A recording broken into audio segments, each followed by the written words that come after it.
மிருகசீர்ஷ நட்சத்திரம் ரிஷப ராசி கொண்டவர்களுக்கு உரிய பலன்களை பார்ப்போம். தற்பொழுது இவர்களுக்கு இந்த குரு பெயர்ச்சியினால் ஏற்படக்கூடிய நன்மை தீமைகளை விரிவாக பார்த்து கொள்வோம். அதாவது 20/8/2024 முதல் 2/12/24 வரை உள்ள காலகட்டமானது நன்மையும் தீமையும் கலந்த ஒரு சிறப்பான காலகட்டமாகவே கருதப்படுகிறது.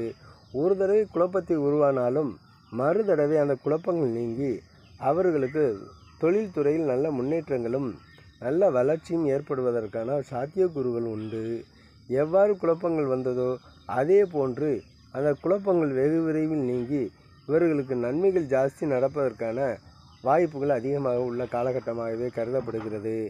எனவே இவர்களுக்கு நன்மையான காலகட்டமாக உள்ளதால்